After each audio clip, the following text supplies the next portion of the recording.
On a normal Tuesday afternoon, I tore open an envelope expecting an electric bill, only to find a mortgage demand for $560,000.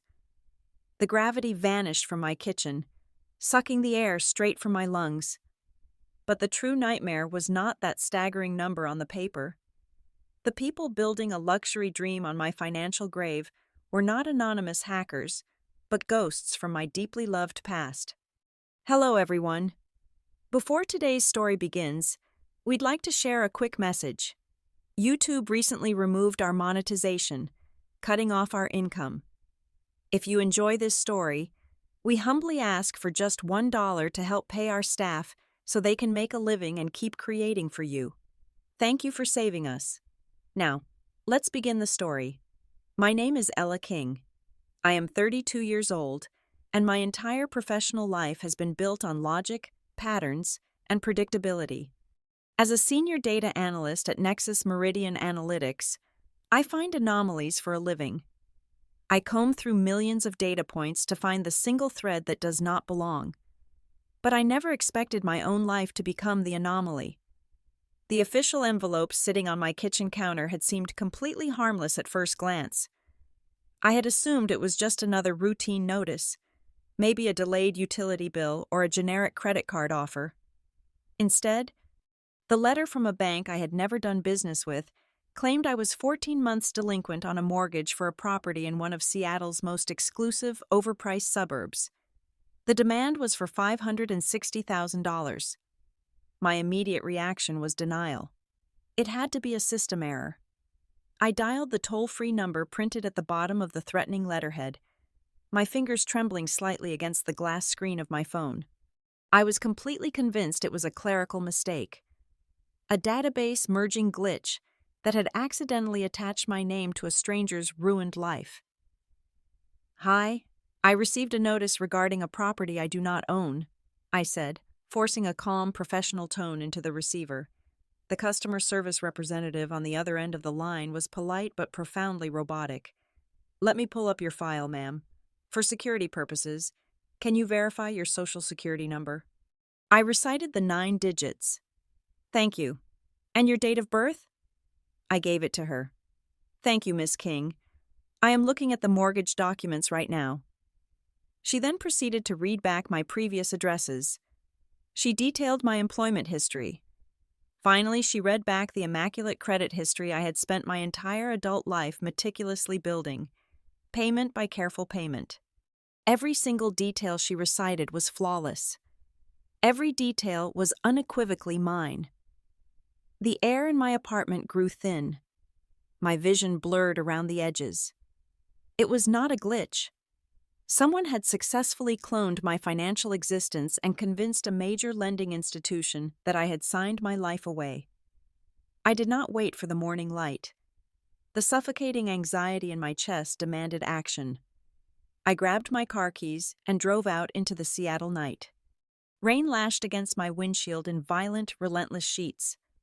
The wipers fought a losing battle against the torrential downpour. I expected to pull up to a brightly lit home. I expected to see a happy family through the glowing windows, strangers who had somehow gotten tangled in my bureaucratic nightmare. I was ready to knock on their door and demand answers. Instead, as my headlights swept across the address listed on the foreclosure notice, they illuminated a dead, hollow structure. It was a sprawling 4-bedroom mansion, but it was rotting in the dark. The grand driveway was choked with thick weeds. The front lawn was overgrown, wild, and utterly neglected. There were no porch lights, no warm curtains, no cars parked in the massive garage. It was a ghost house. I stepped out of my vehicle and into the freezing rain, my boots sinking deeply into the muddy yard. I stood there, letting the freezing water soak through my coat. Why would a master fraudster steal my identity for a massive mortgage just to let a luxury property sit empty and rot? I walked over to the heavy brick mailbox standing like a silent tombstone near the curb. I pried the rusted metal door open. A massive clump of soaked envelopes and junk mail spilled out, crashing onto the wet pavement. I knelt in the mud, my hands freezing as I frantically sifted through the soggy, decaying paper. Utility shut-off notices, final foreclosure warnings, debt collection letters, all bearing my name. Then, my numb fingers brushed against a small, plastic-wrapped package wedged tightly in the very back of the metal box. It was a parcel that had been carelessly misdelivered by the postal carrier. I yanked it free, wiped the thick mud off the shipping label, and held it up to the faint, flickering amber glow of a distant street lamp. The name printed on the delivery label did not say Ella King. It said Julian Vance. My breath hitched violently in my throat. Julian, the man I was supposed to marry. The man who had walked out of our shared apartment exactly 3 years ago without a single word of explanation, leaving nothing but a spare set of house keys on the kitchen counter and a gaping hole in my chest. Suddenly, the icy panic gripping my heart melted into something entirely different. The fear evaporated, replaced by something sharp, dark, and utterly cold. My identity had not been scraped from some dark web data breach. My life had not been hacked by a faceless international syndicate. It was lifted by the man who used to sleep next to me. I pictured the small fireproof safe I kept hidden in the back of my closet in our old apartment. He knew the combination. He had always known. I stood up, letting the heavy rain wash over my face. The scattered pieces of this horrific puzzle slammed together in my analytical mind with sickening clarity. Julian did not buy this 4-bedroom estate to live out a quiet suburban dream. The overgrown grass and dark, empty windows proved that. This entire house was a financial shell game. He had weaponized my pristine credit score to secure a massive loan, siphoning hundreds of thousands of dollars in cash through fraudulent equity lines or fake contractor payouts. He desperately needed the capital. I remembered the quiet whispers I had heard through mutual acquaintances about his failing tech startup. He had married a wealthy woman named Serena shortly after leaving me, but clearly, her immense fortune had not been enough to plug the holes in his sinking ship, or perhaps he needed to hide his massive failures from his new bride. He had brutally sacrificed my entire future to build a secret financial lifeboat for himself and his privileged wife. I looked back at the dark, looming silhouette of the abandoned mansion. He thought I was still the same quiet, compliant girl he had left behind in the dust. He thought I would simply crumble and weep under the crushing weight of a debt I could never possibly repay. He was so incredibly wrong. I walked back to my car, a cold fury settling deep into my bones. I am a data analyst. I dismantle complex systems and expose hidden truths for a living, and I was going to systematically dismantle him. I drafted a highly sterilized email to my department head at Nexus Meridian Analytics the very next morning, requesting an immediate 2-week leave of absence citing sudden family emergencies. The moment I hit send, I transformed my living room into a physical manifestation of my vengeance. The expensive minimalist art came down from the walls, replaced by massive corkboards and miles of red thread. I requested comprehensive disclosures from Experian, Equifax, and TransUnion. By the time the express courier delivered the thick stacks of paper, my dining table was buried under a mountain of financial forensics. I am a professional pattern hunter. Give me a raw data set, and I will show you the exact moment a variable deviates from the mean. My own credit history was the most intimate data set I possessed. I took a thick red marker and began mapping the infection. The sheer scale of the plunder was breathtaking. The $560,000 mortgage on the ghost house was merely the anchor. Branching out from that massive liability were 3 separate corporate credit cards, all operating under the umbrella of a fictitious consulting firm registered in my name. And then, there was the vehicle. My jaw clenched as I highlighted a luxury auto loan for a Porsche. He had financed a $120,000 sports car using the pristine credit score I had spent my entire 20s cultivating. A weaker person would have picked up the phone. A normal, emotionally volatile person would have called him, screaming into the receiver, demanding to know how he could do this. But rage is a terribly inefficient fuel if you burn it all at once. I chose absolute, suffocating silence. If Julian knew I was on to him, he would scatter his assets and burn the digital trail.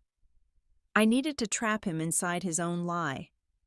I walked into my bedroom and dug through the bottom drawer of my nightstand. Beneath a pile of old charging cables sat a first-generation iPad we used to share. When he packed up his life 3 years ago, he left it behind, probably considering the old technology beneath his new, wealthy lifestyle. He had always been remarkably arrogant regarding his digital hygiene.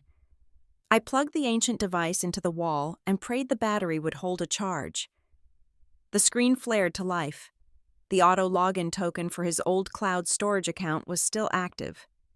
I bypassed the two-factor authentication because the backup recovery email was still routed to an old university account I controlled. I was in.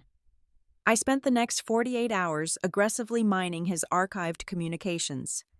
I downloaded terabytes of data, filtering through the noise until I struck a massive vibrating vein of corruption. There it was. An entire folder of encrypted emails exchanged between Julian and a man named Arthur, a senior loan underwriter at the very bank holding my fraudulent mortgage. I read their exchanges, the glowing screen illuminating my face in the dark apartment. Arthur was not just turning a blind eye. He was an active, highly compensated accomplice. The emails detailed exactly how Arthur had circumvented the bank verification protocols, accepting forged digital signatures and intentionally suppressing the automated mailings so the delinquency notices would bypass my actual address until the very last possible legal moment. Arthur had charged Julian a flat fee of $25,000 for the inside job. But the detail that truly made my blood run cold, the element that proved Julian was not just a thief but a psychological predator, was hidden in the payment schedules. For the first 6 months after taking out the massive loans, Julian had actually made the monthly payments perfectly on time. He had meticulously studied my spending habits, my payment rhythms, and my exact banking schedule. He mirrored my financial behavior with terrifying precision to trick the fraud detection algorithms at the credit bureaus into classifying the massive new debts as standard, responsible behavior. He weaponized his intimate knowledge of my life to build his credibility before completely draining the credit lines and abandoning the accounts to rot. He knew exactly how my mind worked, and he used that knowledge to slaughter me on paper. I compiled every email, every forged signature, and every computer network address log onto an encrypted flash drive. I packed up my red markers and walked straight into the imposing concrete lobby of the Seattle Police Department, demanding to speak with the Financial Crimes Unit. Detective Ramirez was a hardened, exhausted man who looked like he had spent the last 20 years watching rich people steal from poor people. He poured 2 cups of terrible precinct coffee and listened in silence as I laid out the flawless, irrefutable timeline of my financial assassination. When I finished, he did not offer pity. He leaned back in his squeaking leather chair, rubbing his calloused chin. "Miss King, this is a beautiful package you have put together," Ramirez said, his voice a low, gravelly rumble. "You have the digital fingerprints. You have the corrupt underwriter. But white-collar defense attorneys are slippery. They will claim Julian was hacked by a third party, or that he was acting under duress from someone else. If you want him to serve real time in a federal penitentiary, we cannot just show them the historical data. We have to catch him actively managing the conspiracy." I met his tired eyes without blinking. "Tell me what you need." Ramirez leaned forward, resting his heavy arms on the metal desk. "We need a new confession, or we need to catch him in the act of trying to manipulate the situation in real time. You cannot stay hidden in your apartment anymore, Miss King. If we are going to burn this entire ring to the ground, you have to walk right up to the snake. You have to play bait." The invitation to the charity gala had cost $2,000, a sum Detective Ramirez managed to secure from the police department discretionary sting fund. The event was being held in the opulent grand ballroom of a downtown luxury hotel, hosted by none other than Julian and his wealthy bride, Serena. Walking into that vast room felt like stepping into a perfectly orchestrated illusion. Crystal chandeliers threw fractured, blinding light over hundreds of Seattle elite citizens. Waiters in crisp white jackets circulated effortlessly with silver trays of imported champagne. The air was thick with the heavy scent of expensive floral arrangements and the hollow, echoing laughter of people who believed their massive wealth made them completely untouchable. I wore a tailored, dark emerald silk evening gown that made me look like I belonged effortlessly among them. More importantly, the thick fabric perfectly concealed the digital transmission battery pack taped securely to the small of my back.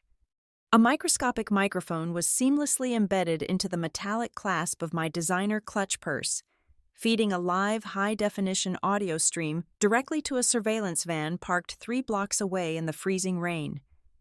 I navigated the crowded room with predatory grace, sipping a glass of sparkling water, waiting patiently for the perfect moment to strike. I spotted them near the center ice sculpture. Julian looked older than I remembered, his face slightly puffy, poured into a tuxedo that looked incredibly stiff and uncomfortable. Beside him stood Serena, a woman practically dripping in diamond jewelry, her rigid posture radiating arrogant entitlement. I took a deep breath and walked directly into their line of sight. When Julian finally noticed me, the blood completely drained from his face. For a fleeting, glorious second, the polished veneer of the confident tech entrepreneur shattered completely, revealing the terrified, cornered coward underneath. He stiffened so violently, he nearly spilled his champagne over his expensive shoes. "Julian," I said, letting a warm, completely fabricated smile spread across my face. "It has been such a long time. I heard you were hosting tonight, and I simply had to come support the cause." He swallowed hard, his throat moving nervously against his tight bow tie. "Ella, what are you doing here?" Before he could attempt to steer me away to a quieter corner, Serena turned her sharp, calculating eyes toward me. She looked me up and down, clearly assessing my net worth and instantly finding it lacking. "Darling, who is this?" she asked, her voice laced with thin, highly polished venom. "An old friend?" I replied smoothly, extending my hand with unwavering confidence. "Ella King. Julian and I knew each other years ago, back before his massive success." Serena offered a limp, unenthusiastic handshake, barely touching my fingers. "How charming. Julian rarely speaks of his life before we launch the new holding company." "I can imagine," I said, keeping my tone light and deeply conversational. "Things change so incredibly fast. Actually, I was just thinking about how complicated adult life can get. I am currently trying to buy a new house myself. A lovely little place out in the suburbs." Julian stopped breathing. His eyes widened slightly. The psychological trap was set.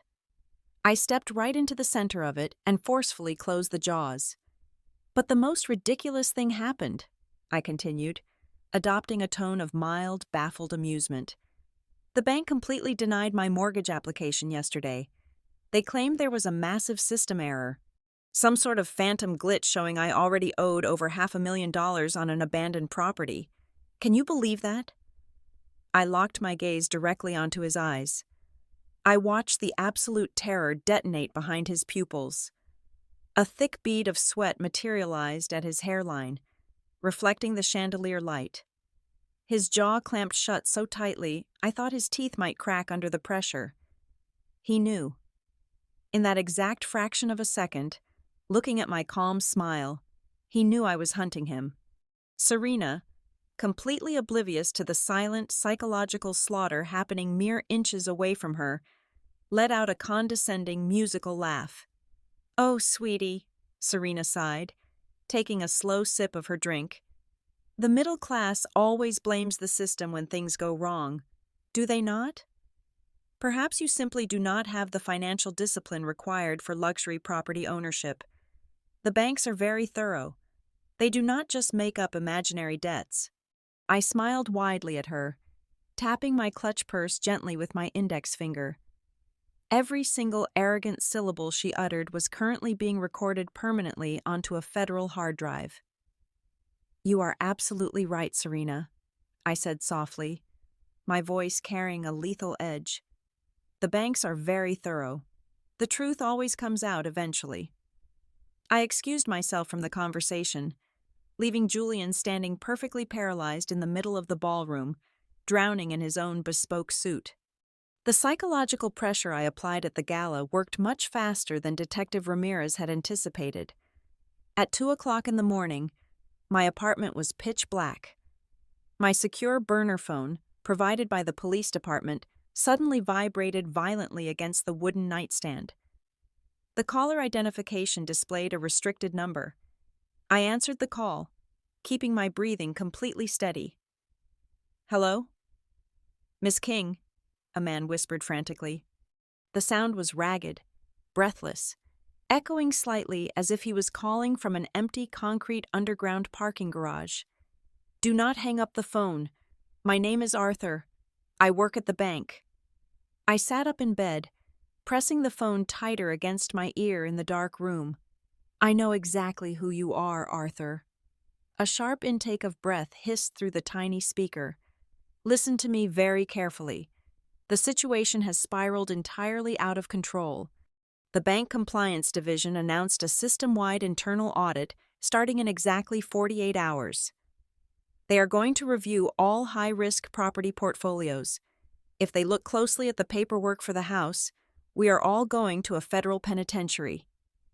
The sheer panic in his voice was raw and completely unscripted. I remained silent, purposefully letting his agonizing fear fill the dead air between us. "Julian promised me this was foolproof," Arthur stammered, his voice cracking under the immense strain. "He swore you would never check your credit report. Now he is refusing to answer my calls. He took the cash to fund his wife and her failing corporate ventures, and he left me holding the bag. I am not taking the fall for him, Miss King. I refuse to go down for this." The criminal alliance was completely fractured.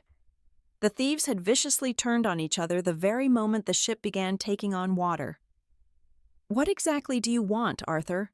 I asked, my voice as cold and hard as ice. "I have a document," he said quickly, the words spilling out of his mouth. "It is a retroactive debt acknowledgement form. If you sign it, stating you authorized the original loans but experienced a clerical misunderstanding regarding the billing address, the audit flags will clear automatically. I will personally hand you $75,000 in untraceable cash the moment you put your pen to the paper. It solves your problem, and it saves my life." He was desperately trying to buy his way out of a burning building using a tiny fraction of the very money they had stolen under my name. "I do not sign legal documents over the phone, Arthur," I said firmly. "Meet me," he begged, shedding any remaining professional dignity. "Tomorrow afternoon, 2 o'clock sharp, the underground food court at the Pacific Center Mall.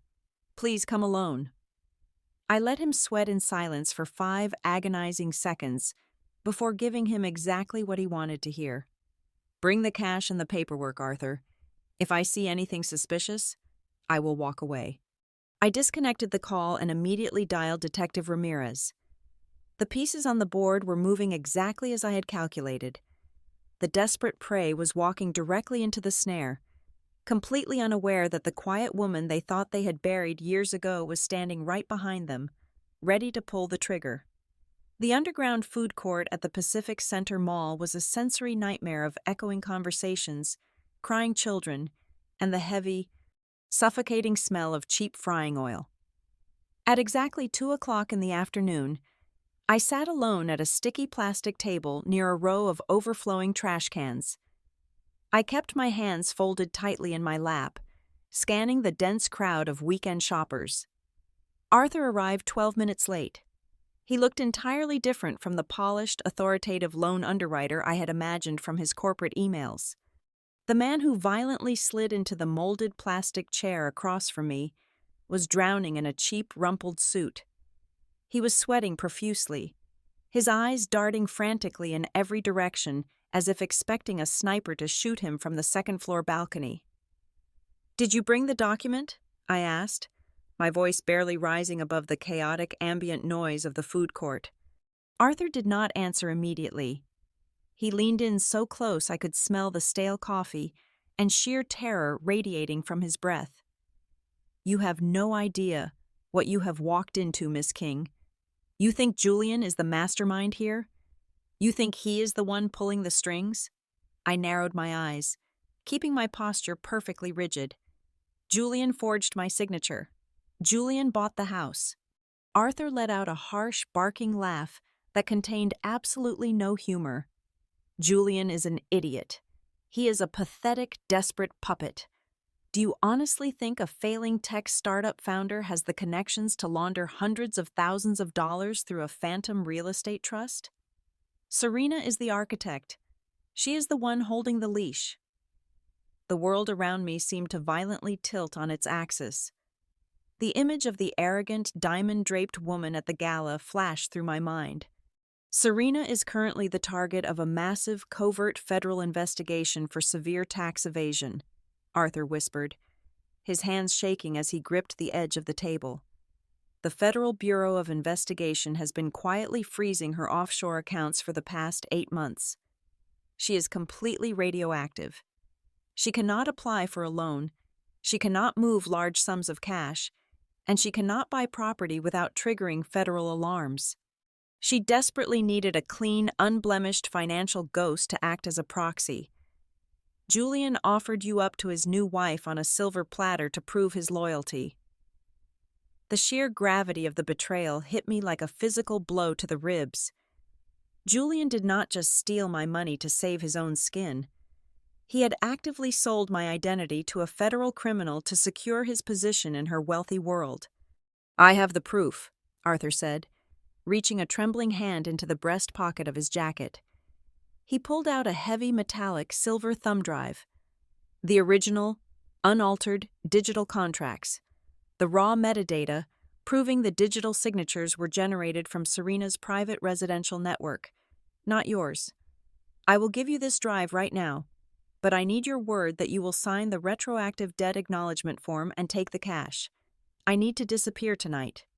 He placed his hand over the thumb drive, sliding it inches toward me across the sticky table. I reached out. My fingertips were less than an inch away from the ultimate piece of evidence. Suddenly, Arthur froze.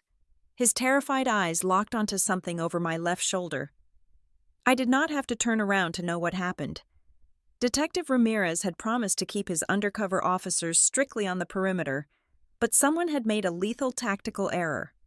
A man in a bulky jacket holding a half-eaten pretzel had stepped too close, bringing a two-way radio to his lips.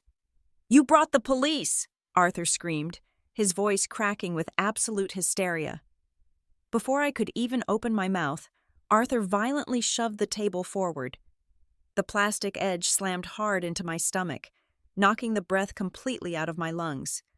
He snatched the silver thumb drive off the table, bolted out of his chair, and sprinted blindly into the dense crowd. "Stop him!" an undercover officer roared, abandoning all pretense and drawing his weapon.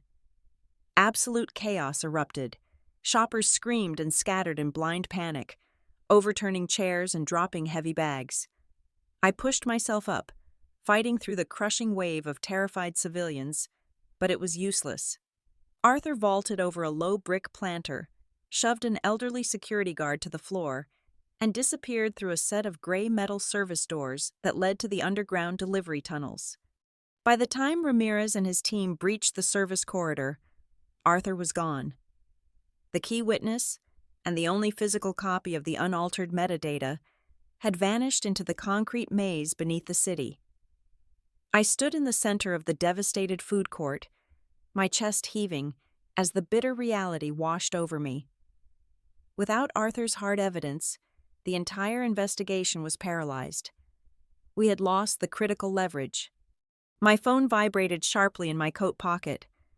I pulled it out with shaking hands. It was a direct text message from an unknown number, but I recognized the arrogant cadence instantly. "You should have stayed quiet. Now we both burn, but I will make sure you catch fire first." Julian knew the trap had been sprung, and he was launching a devastating counterstrike. At 9 o'clock the very next morning, I was summoned directly to the executive conference room on the top floor of Nexus Meridian Analytics. I walked in to find the chief executive officer, the director of human resources, and the head of corporate security sitting behind a massive glass table. They did not ask me to sit down. The HR director slid a thick, bound dossier across the glass. "Miss King, we received an anonymous, highly encrypted data drop early this morning regarding your personal financial conduct." I opened the folder. My blood turned completely to ice. Julian had utilized every ounce of my personal information to expertly forge a catastrophic digital paper trail.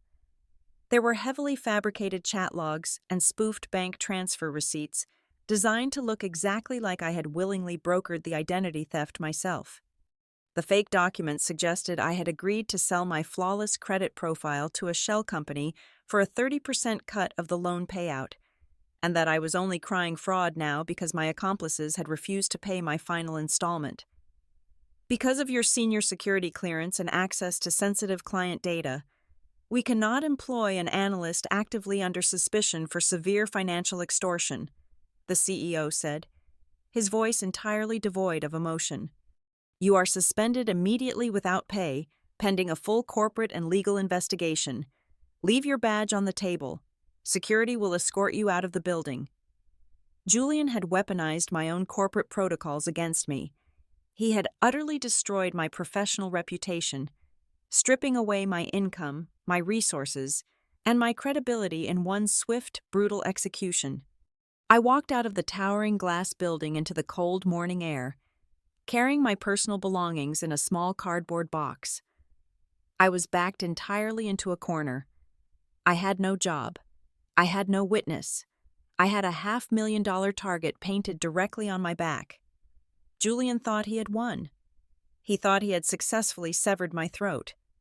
He forgot one crucial detail. I am a data analyst. I never leave a system without building a back door. I returned to my apartment, locked the deadbolt, and opened my personal encrypted laptop. Years ago, when Julian and I were still living together, his expensive computer had crashed repeatedly. I spent an entire weekend rebuilding his operating system from scratch. But before I handed the machine back to him, I wrote a tiny, invisible script. It was a digital dead man's switch, buried so deeply in his system registry that it masqueraded as an absolute background printer spooler update. It was a silent, sleeping program designed to grant me total, undetected remote administrative access to his machine, recording every keystroke and intercepting every encrypted file transfer. I had never activated it. I had never wanted to violate his privacy when I thought he loved me. I opened my command terminal. I typed in the 32-character activation sequence I had memorized exactly 5 years ago. I hit the Enter key. The screen blinked twice. A solid green line of code appeared. The sleeping switch had successfully connected to his current network. I was inside the walls of his digital fortress. It was time to tear his entire life apart from the inside out. Once the digital dead man's switch fully integrated into Julian's personal network, I did not just have access. I became an invisible ghost haunting the very walls of his digital life. I spent the next 12 hours systematically ripping through his encrypted hard drives. I bypassed his biometric security protocols and cracked his hidden partition.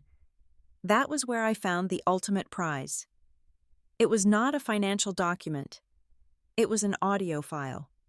Julian, ever the paranoid manipulator, had been secretly recording his encrypted internet calls with Arthur to use as blackmail if the underwriter ever tried to turn on him. I opened the audio file dated exactly 3 weeks prior. Julian's arrogant voice echoed through my silent apartment. "Listen to me, Arthur," the recording played.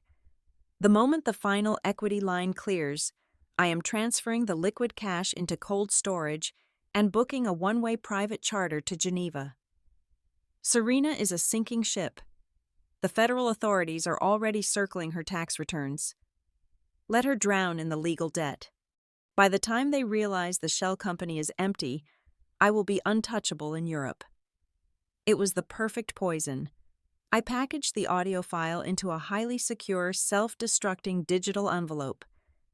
I routed the message through 7 different proxy servers located across 3 continents to ensure it was completely untraceable, and I delivered it directly into Serena's private executive inbox. I kept my access to Julian's computer open, watching the catastrophic fallout happen in real time. The moment Serena opened the file, the absolute destruction of their unholy alliance began.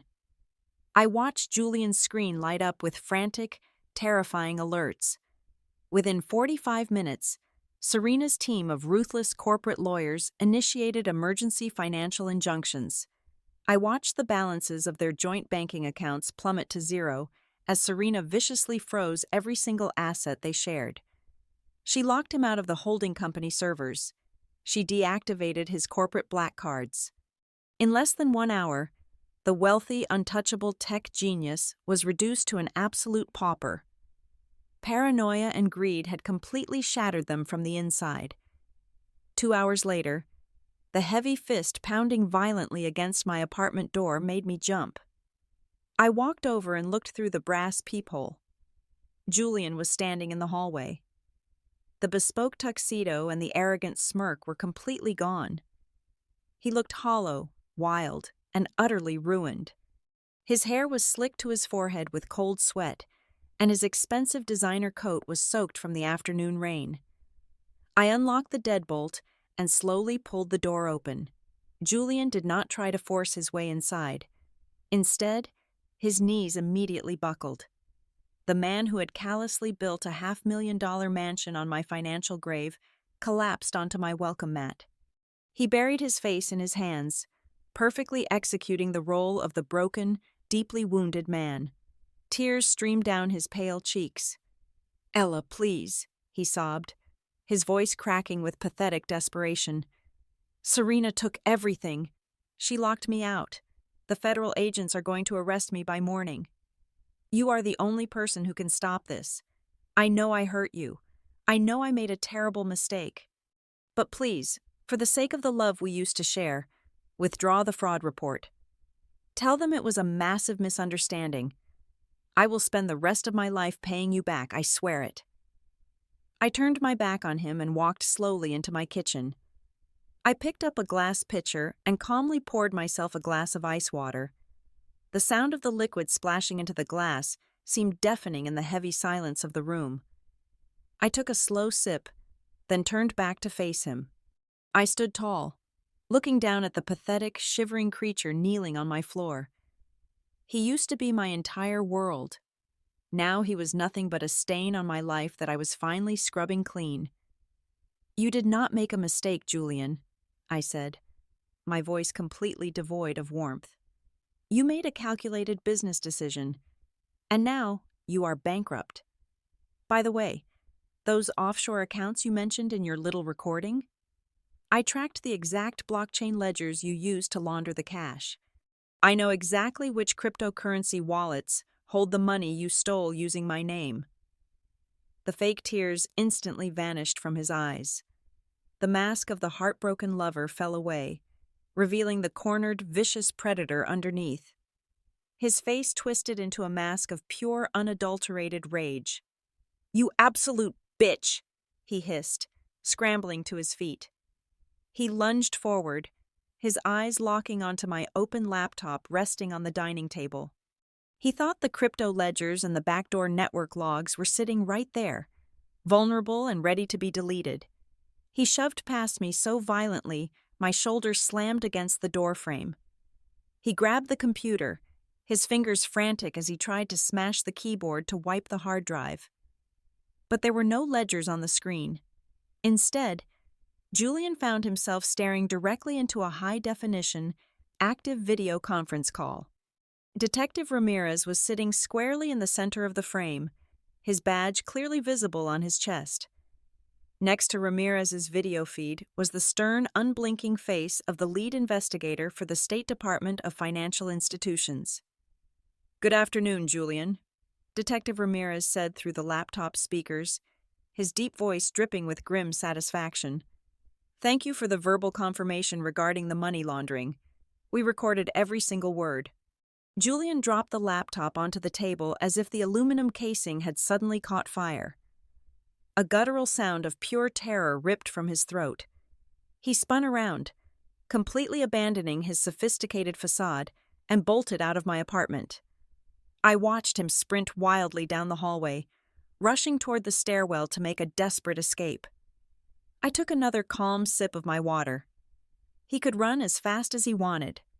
He had no idea that 10 minutes before he knocked on my door, Ramirez had ordered 2 squad cars to block the street, and a police mechanic had already surgically disabled the engine of his luxury car parked outside.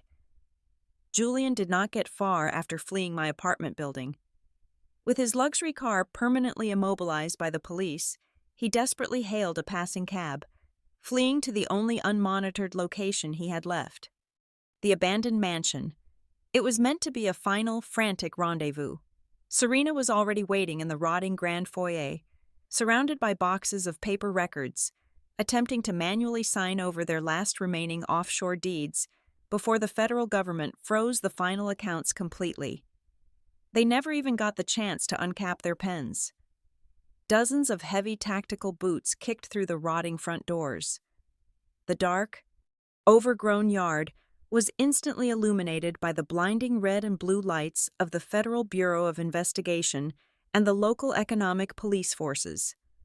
Completely cornered in the dusty hallway of their own phantom castle, the 2 wealthy masterminds turned on each other like starving wolves. "It was all him!" Serena shrieked, her expensive composure shattering into absolute hysteria as an agent forced her hands behind her back. She violently kicked a leather briefcase across the hardwood floor toward the arresting officers. Inside were the hard copy files proving Julian had personally forged every single one of my signatures. But Julian, currently being pinned to the floor by 2 massive tactical officers, just laughed. It was a hollow, manic sound. He looked up at the federal agents and gave them the exact access codes to a hidden cloud server.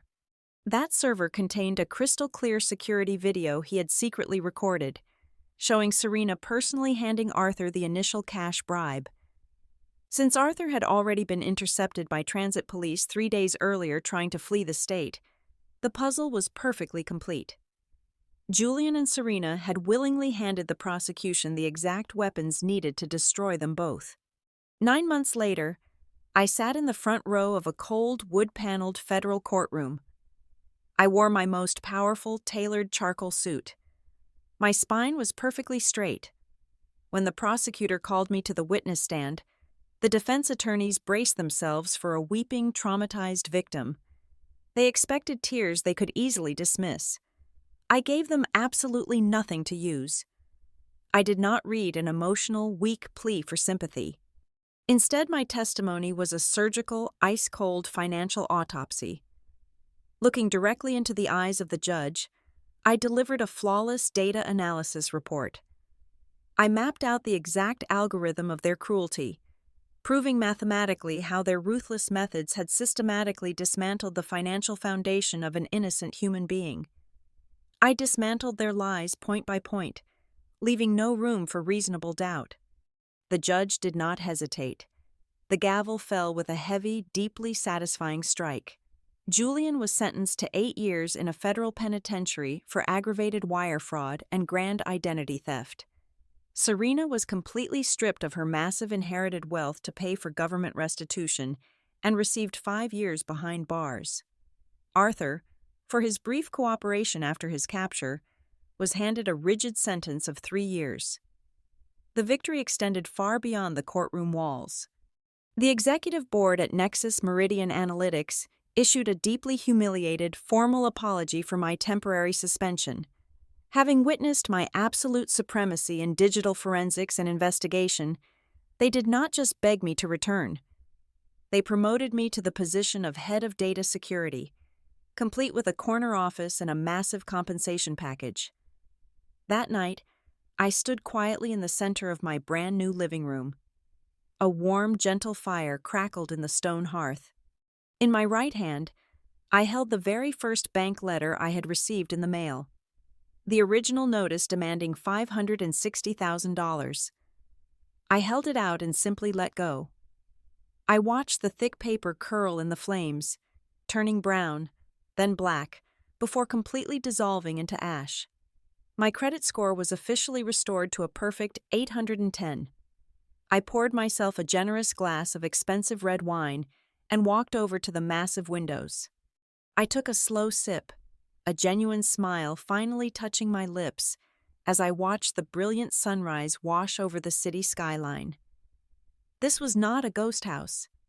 This beautiful home was entirely mine, purchased with my own clean, unbreakable, and profoundly proud name.